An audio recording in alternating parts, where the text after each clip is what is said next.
Praise the Lord, everyone. Thank you for tuning in with Dr. Lesia the Preacha. I just wanted to say hello. I don't have anything in particular that I'm talking about.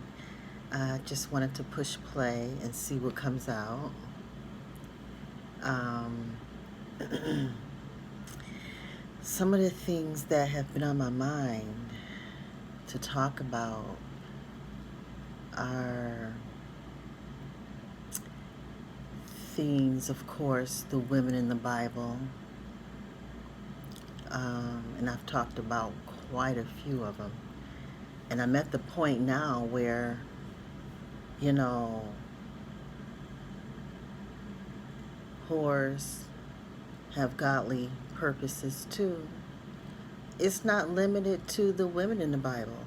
I find that there are quite a few men in the Bible that, well, the men are the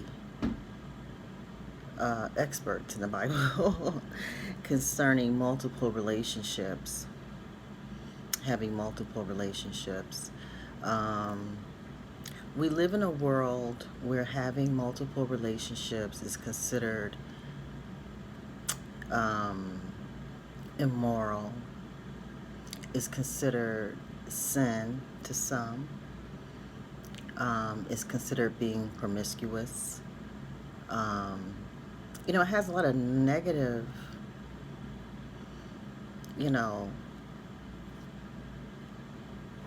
ideas to it, a lot of negativism linked to it. And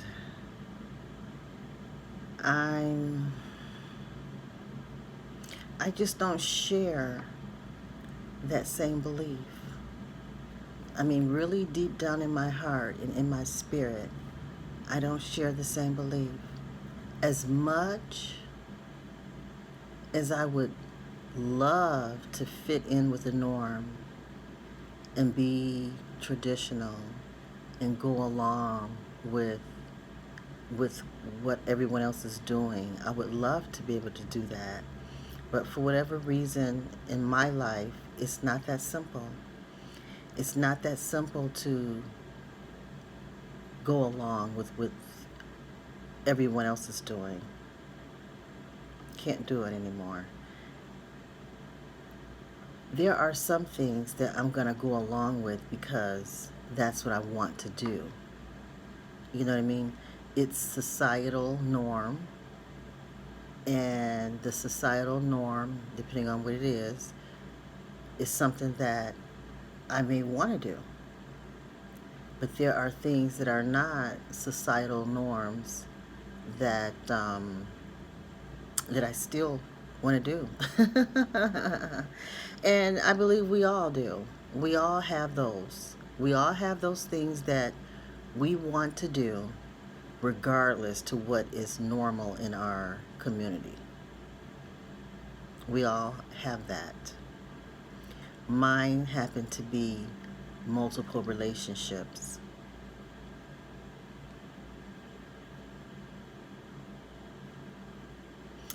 And I wish I could explain why, other than it just is. It doesn't mean I love less than anyone else, because one of the first things people say is when someone's monogamous, oh, they really love you. As though because a person has multiple partners, they don't really love you. When people say that to me, your husband really loves you because he's monogamous, I say, well, I'm not monogamous, I'm polyamorous, and I really love him too. I really do.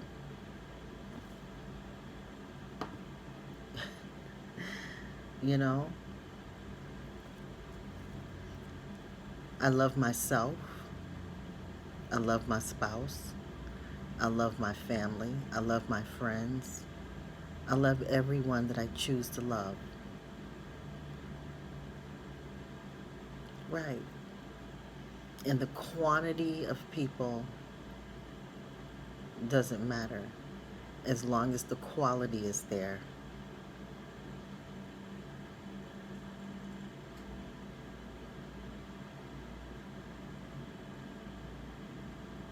Yeah.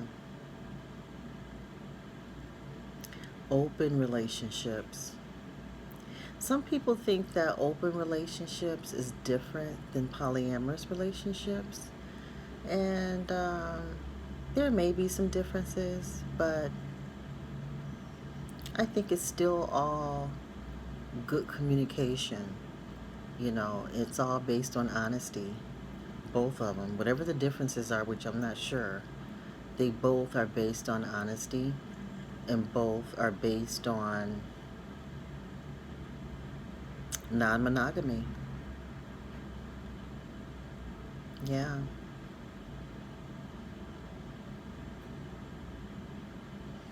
And I think the thing that I want to share most is I really like to try and explain, why am I non-monogamous? Why am I polyamorous? Why? I think that childhood trauma has something to do with it. And I won't go into any great detail about that. That's in the past. And it doesn't really benefit me or anyone else to really talk about the details of it. But childhood trauma may have had something to do with it. And then as I grew into a teenager,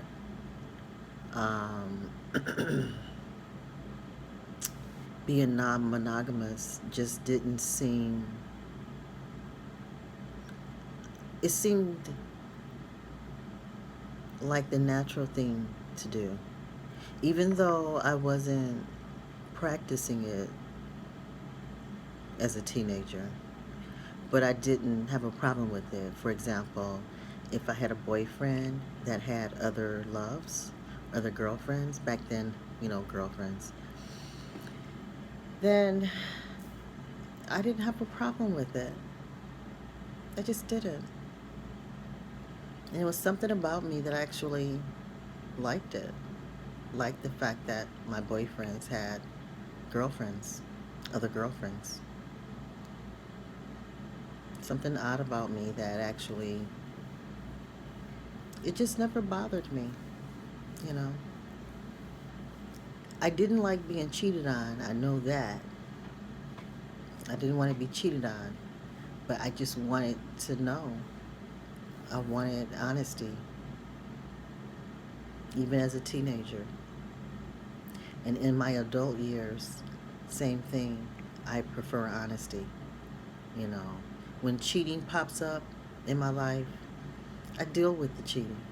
You deal with it, but it's just not my forte. I prefer the honesty route. I prefer my partners knowing that they're not the only one. I prefer to know when I'm not the only one. And that's just my criteria.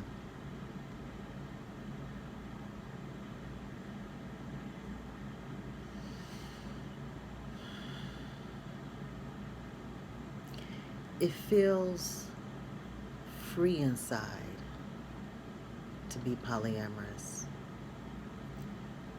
The freedom to love, the freedom to enjoy my life as the Lord leads me. As the Lord leads me. Yeah. And I want my life set up where I love me and the people around me love me and enjoy me. Me, 100% me, whatever that is. 100% me.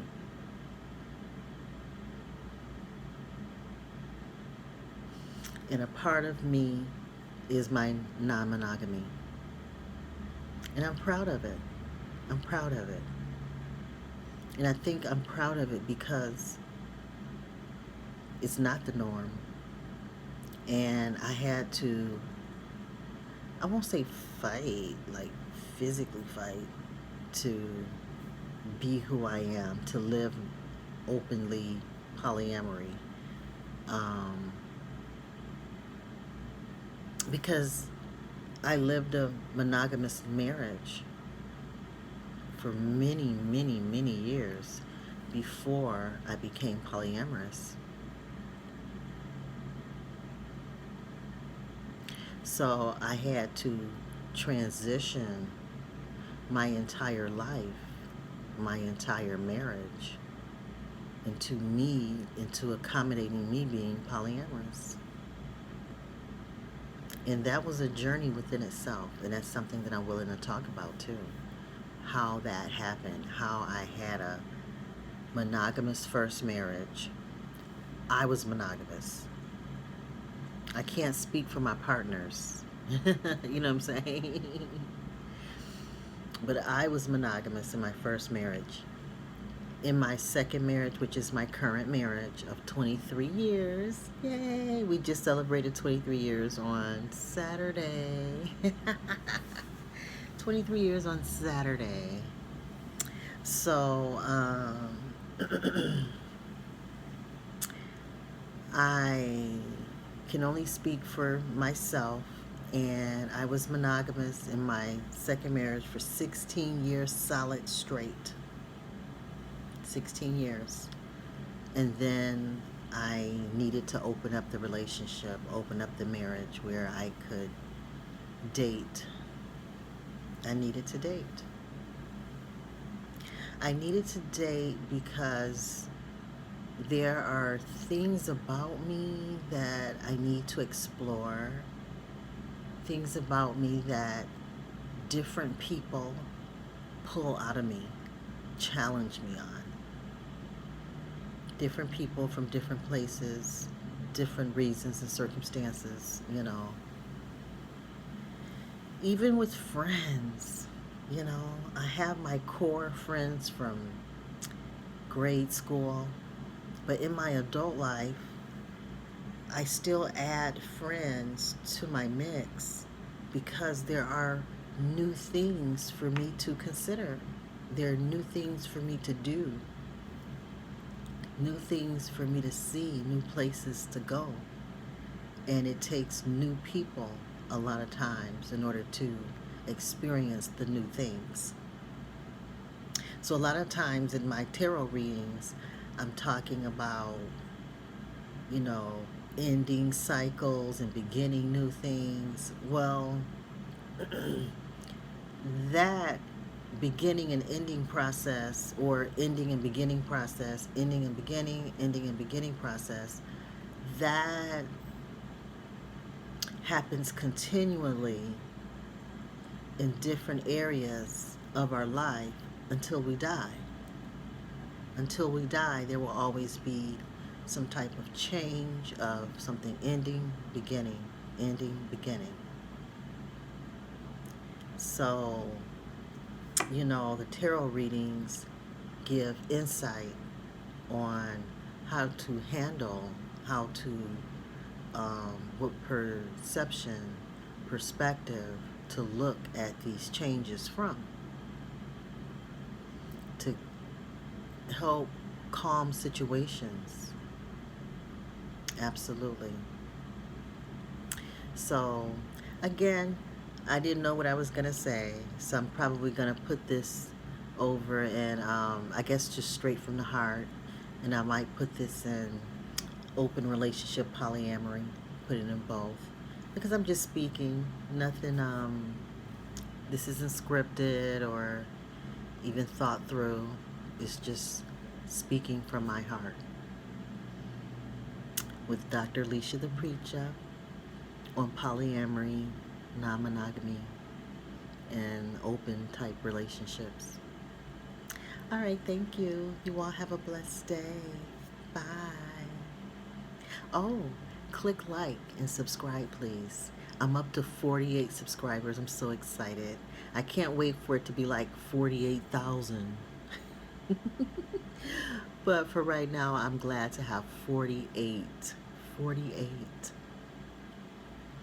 And my videos are still being viewed. I don't have large viewings yet, but I know in time that'll come.